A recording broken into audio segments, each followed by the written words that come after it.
वहीं दिल्ली के नजदीक हरियाणा के गुरुग्राम में 4 लोगों की हत्या कर दी गई है, जिनमें 2 महिलाएं और 1 बच्चा भी शामिल है। न्यूज 18 के दीपक बिष्ट के मुताबिक इस घटना के बाद मकान मालिक ने थाने में सरेंडर कर दिया और वारदात को अंजाम देने की बात कबूल कर ली है। मकान मालिक ने अपनी बहू, किराएदार, उसकी पत्नी और उनके 1 बच्चे की हत्या कर दी है, जबकि हमले में एक लड़की घायल है जिसको अस्पताल में भर्ती करवाया गया है। हत्या की गुत्थी सुलझाने के लिए पुलिस मामले की हर पहलू को खंगाल रही है। घर के हर हिस्से की तलाशी ली जा रही है। आस पड़ोस में रहने वाले सभी लोगों से पूछताछ भी की जा रही है।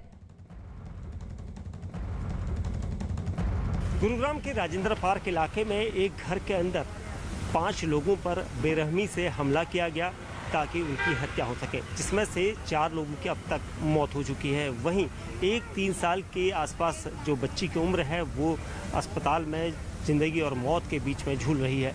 इसी घर के अंदर ये पूरी वारदात हुई है। बताया जा रहा है कि जिस वक्त ये घटना हुई देर रात की ये घटना है। पुलिस इन्वेस्टिगेट कर रही है ताकि पूरे मामले की जांच की जा सके, क्योंकि जो ये घर है इस घर के ग्राउंड फ्लोर में भी किराएदार रहते थे और उसके बीच में जो ऊपर वाला फ्लोर है उस पर मकान मालिक खुद रहते थे और उसके टॉप फ्लोर में वो सेट भी, इसके पीछे की साइड में जो टॉप फ्लोर है उसमें किराएदार जो मृतक है वो रहता था।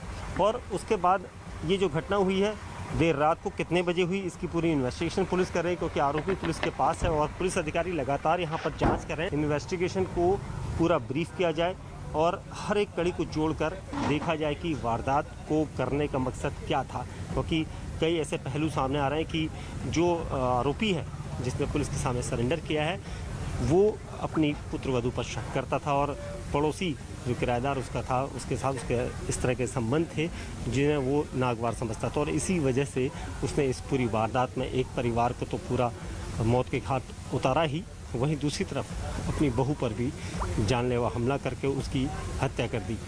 बहरहाल पुलिस इस पूरे मामले में जांच कर रही है। 4 डेड बॉडी हैं जिनकी की हत्या हुई है और आरोपी को राउंड अप कर लिया गया। हाँ, एक बच्ची घायल है जिसको कि हॉस्पिटल भेजा गया है। प्रथम दृष्टया जो दिखाई दे रहा है वो ये पता चल रहा है कि तेजधार हथियार से ये वारदात की गई है। और गुरुग्राम से दीपक बिष्ट हमारे साथ लाइव जुड़ गए हैं। दीपक, आखिर क्या वजह रही, क्यों हमला किया गया? देखिए शिवानी, अभी तक पुलिस इस पूरे मामले में खुलासा नहीं करना चाहती। उसका कहना है कि कई सारे पहलू हैं, क्योंकि कुछ चीज़ें आ रही थी कि वो अपनी पुत्रवधू पर शक करता था और किराएदार के साथ उसके अनैतिक संबंधों को लेकर उसने ये बात कही है। लेकिन अभी जब तक ऑफिशियल इसका स्टेटमेंट ना आ जाए, वहीं दूसरी तरफ और कोई वजह नहीं लगती। कुछ जो जानकार हैं, जो मृतक के परिजनों ने हमसे बात की, तो उनका ये कहना था कि कुछ समय पहले ही यहाँ पर जो कृष्ण तिवारी, यहाँ पर मृतक जो किराएदार था, अपने परिवार के साथ आया था और वो यहाँ पर आकर अपने मकान मालिक से उनकी बात जो है वो बनती नहीं थी, क्योंकि रेंट एग्रीमेंट को लेकर कुछ झगड़ा था। इसको लेकर उन्होंने नया बयान दिया है। तो अब ये पुलिस सारे जो फैक्ट्स हैं उनको कलेक्ट कर रही है, आखिर क्या वजह रही, क्योंकि जिस वक्त ये वारदात को अंजाम दिया गया उस वक्त आरोपी का बेटा जो यहाँ पर नहीं था, घर के अंदर नहीं था और वो यहाँ से कुछ दूरी पर राजस्थान की तरफ गया था, तो उस वक्त ही वो वहाँ से क्यों गया था, ये सारे फैक्ट्स हैं। उसके बेटे को भी अंदर बुलाया गया है, यहाँ पर पूछताछ की जा रही है। आरोपी जिसने पुलिस को सरेंडर किया था, इसी थाने में वो सुबह आया था। राजेंद्र पार्क का ये वही थाना है, यहाँ पर उसने सरेंडर किया था और यहाँ पर उसने बताया था कि 5 लोगों की वो हत्या करके आया है। लेकिन जब पुलिस मौके पर पहुँचती है तो वहाँ पर 4 लोगों की जो है लाशें उन्हें मिली, जबकि एक मासूम बच्ची जो है उसे बचाने की कोशिश में दिल्ली के सफदरजंग अस्पताल में भर्ती कराया गया है।